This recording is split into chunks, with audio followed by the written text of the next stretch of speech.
भाई ये क्या हो गया, क्यों हो गया, कैसे हो गया, कैसे हम जीएंगे ये इस लोगों को डिपेंड कर करके भाई अब मैं एक प्रॉपर डिफेंडर बन चुका हूं। लोगों ने 17 तारीख से पहले इतनी वीडियोस बनाई, इतना हाइप बनाया, इनफैक्ट पोर्तुगल ने अपने आप का इतना हाइप बनाया कि भाई हमारे पास तो ऐसे मिडफील्डर्स हैं, यहाँ के लोग हैं, फलाना ढिमकाना की स्टार्टर्स आने से पहले मेन कोर्स की अनाउंसमेंट कर दी। और जब मेन कोर्स आया सबकी टांगे खुली की खुली रहेगी। एंड उस खुली टांगे को देख के हम लोगों ने अपनी खुद की ही मार ली है। तुम लोगों ने एक पैटर्न नोटिस किया? Spain versus Cape Verde 0-0, Brazil versus Morocco 1-1, Portugal versus DR Congo 1-1। और तीनों मैचेस में सिर्फ एक ही चीज कॉमन दिख रही है। सबको लग रहा है कि इंडिविजुअल खेलने से भाई क्या ही कपाड़ फोड़ लिया जाएगा। टीम फुटबॉल सांडे का तेल लेने गई है। तुम स्पेन वर्सेस केप वर्दे का ही मैच ले लो, पूरे टाइम पोजीशन स्पेन के पास ही थी।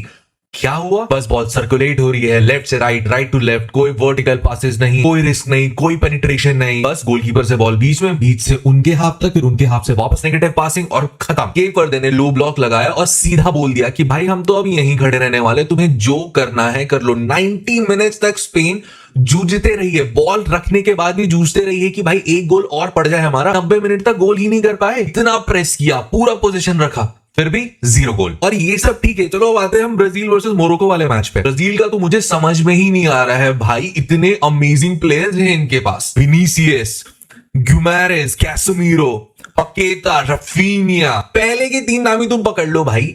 Raphinha, Vinicius, Casemiro, Paqueta. तुम्हें इनका नाम सुन के लग रहा है कि ये लोग आगे वाली टीम को बख्शेगी? और अगर लग रहा है तो इन्होंने पूरा बख्शा है भाई। अटैक करते वक्त 5 लोग आगे और बॉल लूज होते ही मिडफील्ड पूरा गायब। बॉल लूज हुई, उसके बाद डिफेंस में ट्रांजिशन हो ही नहीं रहा है। मैं बता रहा हूं तुम्हें, मोरक्को ने सिर्फ 1 गोल मारा बट बनते कम से कम 4 गोल थे ब्रो। हर बार काउंटर अटैक पे मोरक्को का ऐसा लग रहा था कि भाई ब्लैक फ्राइडे का सेल चल रहा है, घुसो और मारो। और ब्राजील क्या कर रही थी?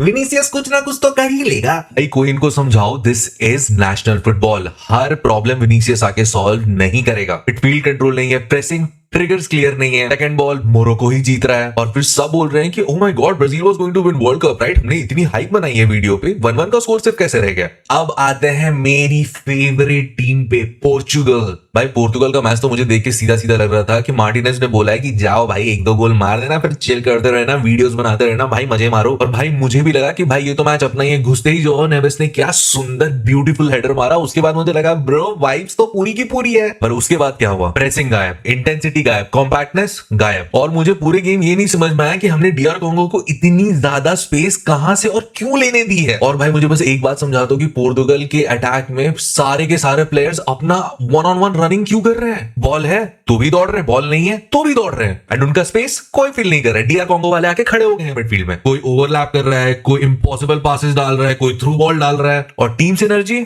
Totally missing. भाई मुझे तो क्लियरली लग रहा है, मैं ज्यादा क्रिटिसाइज नहीं करूंगा, बट भाई पोर्तुगल गई है पहला मैच सिर्फ छुट्टी मना के देखने के लिए। और ऊपर से I have the biggest problem with this fans bro. इतना ओवर हाइप, इतना ओवर हाइप। पोर्तुगल ये, रोनाल्डो वो, वर्ल्ड कप तो हमारा अभी क्या भी आ गया है। 17 से पहले इन्होंने इतने वीडियोस बना लिए हैं कि लिस्बन तो ट्रॉफी इन्होंने पहले ही पहुंचा दी होगी ब्रो। लोग बात करते हैं जिस चीज के लिए मैं यहाँ पे आया हुआ हूँ, इट्स अबाउट पोर्तुगल। पोर्तुगल के कोच ने कल बोला है कि हम जीतने के लिए नहीं, हारने के डर से खेलने लगे।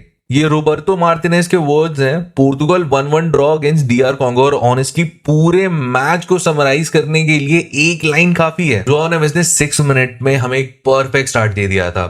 नेटो का वो अमेजिंग क्रॉस, ठीक है, नेवेस का वो perfect header, went everything like we thought. तो पागलों की तरह अपने स्क्रीन पे चिल्ला रहा था कि bro this is what Portugal is and this is what Portugal is. But उसके बाद क्या? पोजीशन था, बॉल हमारे पास था, प्लेयर्स हमारे पास थे, पर इंटेंट गायब। 70% पोजीशन रखने के बाद भी पूरे मैच में पोर्तुगल ने सिर्फ एक शॉट ऑन टारगेट मारा है, जो वही एक गोल था। पोजीशन एंड डोमिनेशन में फर्क होता है। पोर्तुगल ने बहुत अच्छे से बॉल कंट्रोल की, बट मैच भाई वो तो हाथ से निकल गया। और भाई एक सिंपल सा रूल है, ठीक है, तुम जर्मनी से सीख लो, वो अपने ओपोनेंट को जिंदा छोड़ना चाहती ही नहीं है। तुम्हारा ओपोनेंट अगर फील्ड पे जिंदा रहेगा तो तुम्हें पनिशमेंट मिलेगी। और एग्जैक्टली वही हुआ। योहाने विसा ने प्रॉपरली घुस के डिफेंडर्स के ऊपर कूद के एक हेडर स्कोर किया और हमारे डिफेंडर्स लेजिट देख रहे थे ऊपर कि bro wow what a freaking goal हो गया क्या, इट्स 1-1 क्या, श्योर। और भाई मेरी फटी तब जब मैंने इनका रिएक्शन देखा। तुम ले लो ब्रूनो फर्नांडिस को, रोनाल्डो को, वितीना को ले लो, नेटो को ले लो, ब्रुनार्डो सिल्वा को ले लो, भाई लोग अपना टेम्पो इंक्रीज करते हैं गोल लगने के बाद, इन्होंने कुछ नहीं, अपना टेम्पो स्टार्ट किया और चिल कर रहे हैं ब्रो। ये पोर्तुगल ने अर्जेंसी के नाम पे कुछ दिखाया ही नहीं। बॉल सर्कुलेट होते रही, रिस्क टेकिंग कम होते रही और धीरे धीरे अग्रेशन ऐसे पानी में मिल गया। अब सबसे इंपॉर्टेंट टॉपिक पे आते हैं कि क्रिस्टियानो रोनाल्डो, हमें इन्हें बैश करना चाहिए या नहीं। तो ये रोनाल्डो क्रिटिसिज्म है ही नहीं। बंदे ने पूरे गेम में सिर्फ 25 टचेस किए हैं, सिर्फ 25 टचेस। पर बात यहाँ पे उसकी भी नहीं है, बात यहाँ पे पोर्तुगल की टैक्टिकल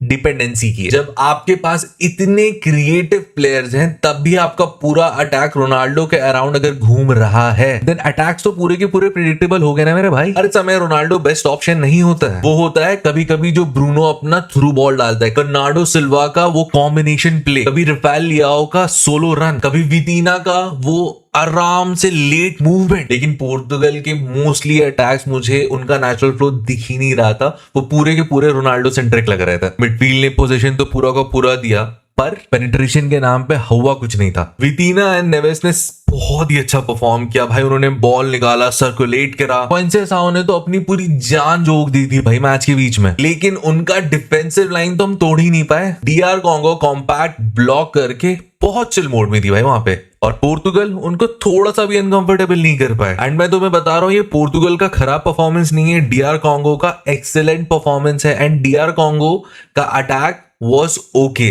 उनके बहुत सारे पासेस नहीं निकल रहे थे, शॉट्स ऑन टारगेट नहीं थे। अगर गलती से होते तो ये स्कोर 1-1 नहीं होता, it would be very very ugly. World cup 2026 एक चीज तो क्लियरली हमें बता रहा है कि बड़े नाम किसी काम के नहीं है। मैच तो तुम तभी जीतने वाले हो जब भाई टीम में इंटेंसिटी और सिनर्जी का मेल होगा। और अगर पोर्तुगल को ग्रुप के से गेम्स कंफर्टेबली निकालने हैं तो नेक्स्ट मैच बॉल पोजीशन के साथ एक पर्पस लाना पड़ेगा गेम में। पोजीशन, पर्पस एंड इंटेंसिटी, ये तीनों चीजें अगर मिला के पोर्तुगल खेलती है तो we are good to freaking go in world cup. नहीं भाई मैं क्या करूंगा, बट ठीक है, this is my first long format video. I know मैं बहुत तरीके से वीडियोस नहीं बना रहा हूँ, I don't have that super analysis. मैंने ChatGPT यूज किया है, मैंने पढ़ा है, मैंने मैच देखा है, तो जितना मैं समझा पा रहा था, जो मेरे अंदर फीलिंग्स थी चीजों को लेके, जितना मैं फुटबॉल जानता हूँ उसके हिसाब से मैंने वीडियो बनाई। तो hope you like it. If you don't like it please make sure you leave the comment and tell me what I can improve. Okay bye bye, this is 7 here, make sure you join my live. Okay bye bye.